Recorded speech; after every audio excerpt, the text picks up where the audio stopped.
Hello friends, back to Bhavani life style. எங்கள் அத்தானுக்கு பாவம் நாங்கள் வந்தனால பயங்கர கஷ்டம் பாருங்கள். இது பேர் என்னது, பலாப்பழம் இது பக்கத்தில் வெட்டி வாங்கிட்டு இந்த சக்கையை பணம் கொடுத்துலாம் வாங்கலை. பக்கத்து வீட்டுக்காரங்க பறிச்சுட்டு பாதி அவங்க எடுத்துகிட்டு பாதி எங்கள் அத்தாண்ட கொண்டாந்து கொடுத்து உங்கள் கொழுந்தியா அண்டிலாம் வந்திருக்காங்களே எடுத்து நீங்கள் சாப்பிடுன்னு கொடுத்துட்டு போயிருக்காங்க. பாம்பேயில் 1/4 கிலோ 40 ரூபா. இது எவ்வளோ பெரிய பெரிய சோலையாக இருக்குது, இவ்வளோ பெரிய சோலையும் இருக்காது. இது வறுக்க சக்கையாத்தான். இது வறுக்க சக்கை. இது ரொம்ப உடம்புக்கும் நல்லது, இன்னும் காஸ்ட்லி கூட, விலையும் அதிகம். ஆனால் கேரளாவில் இருக்கவங்களுக்கு இது ரொம்ப சீப் அண்ட் பெஸ்ட்டாக எல்லார் வீட்லேயும் மரம் தோட்டம் துறவெல்லாம் இருக்குது. ஆனால் பாவம் நாங்கள் வந்தது எங்கள் அத்தா எங்களுக்காக ரொம்ப ஹார்ட் ஒர்க் பண்ணிக்கிட்டு இருக்காங்க.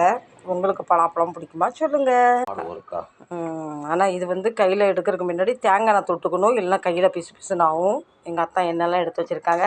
பிச்சாத்தி பாருங்கள், பிச்சாத்திலாம் ரெடியாக எடுத்து வச்சுருக்காங்க. நல்லா சொலை பெருசு பெருசாக இருக்குது. இது இவ்வளோ இதை சாப்பிட்டுட்டு அதுக்கப்புறம் வேணும்னா இதையும் வெட்டி கட் பண்ணி சாப்பிட்லாம். நான் ஒரு பீஸ் எடுத்துகிட்டு வெளிச்சத்துக்கு எங்கள் உட்காந்து சாப்பிட்லாம். அங்கே வந்ததுலேருந்து பணம் கொடுத்து எது வாங்கலாம், அக்கம் பக்கத்தில் கொடுத்து வச்சு வாங்கி இதெல்லாம் பாம்பேயில் வாங்கினா பைசா கொடுத்து தான் வாங்கணும். இயற்கையான பொருள், நல்லா இனிப்பு. வறுக்க சக்கை உங்களுக்கு யார் யாருக்கு சக்கை பிடிக்குன்னு சொல்லுங்கள். பாருங்க, இந்த வீட்டுக்காரங்க தான் கொடுத்தாங்க. அந்த வீட்டு பக்கத்தில் வேறு ஒருத்தவங்க. இந்த கேட்டுக்கு எதுக்கு இந்த பக்கம் எங்கள் அத்தா வீடு, இங்கே ஒரு வீடு இருக்குது. வீட்டுக்கு வீடு சக்கை, தெங்கு, மாவு, என்னென்னலாம் மரம் இருக்குது ஃப்ரெண்ட்ஸ். இல்லை இனிப்பு ஃப்ரெண்ட்ஸ். வாட்டர் ஆப்பிள் பாருங்கள் எப்படி கொத்து கொத்தா விழுந்து கிடக்கு. அவ்வளோ பெரிய மரம் இருக்குது, அவ்வளோ கொத்து கொத்தான காய். உங்களுக்கு தெரியுதான்னு தெரியல, அவ்வளோ கொத்து கொத்தா காய் இருக்குது. ஆனால் நல்லா புளிப்பு வச்சு உப்பு வச்சு மிளகாத்தூள் வச்சு சாப்பிட்டா நல்லா டேஸ்ட்டாக இருக்கும். சாப்பிட்டு போர் அடிச்சிட்டு வேண்டாம் வாங்க எல்லோரும் சக்கை பழம் சாப்பிட்லாம். எங்கள் அத்தா எல்லாம் குறித்து கொடுத்து யாரும் அக்கா தங்கச்சி தூங்க விடாத சாப்பிட கொடுப்பா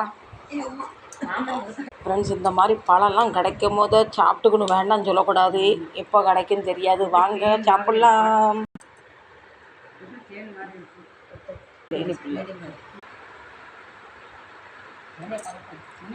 இருக்கிற கொட்டையை பாருங்கள், இவ்வளோ பெரிய பெரிய கொட்டையாக இருக்குது பாருங்கள். நீங்களும் அந்த கொட்டை என்ன செய்வீங்கன்னு சொல்லுங்கள். எங்கள் அம்மா இந்த கொட்டையெல்லாம் மட்டனில் போடுவாங்க, ரொம்ப டேஸ்ட்டாக இருக்கும். உடம்பு சரியாதவங்கள பார்க்க நாங்கள் தின்னு நாங்கள் ஒரு ரவுண்டுக்கு வீங்கிட்டோம்.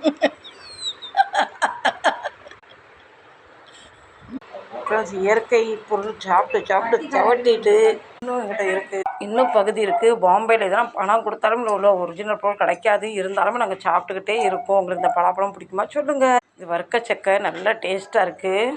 சாப்பிட்டு கேரளா வந்ததும் சாப்பிட்டுட்டு தவட்டிட்டு மீதி அப்புறமா சாப்பிடும். இந்த வீடியோ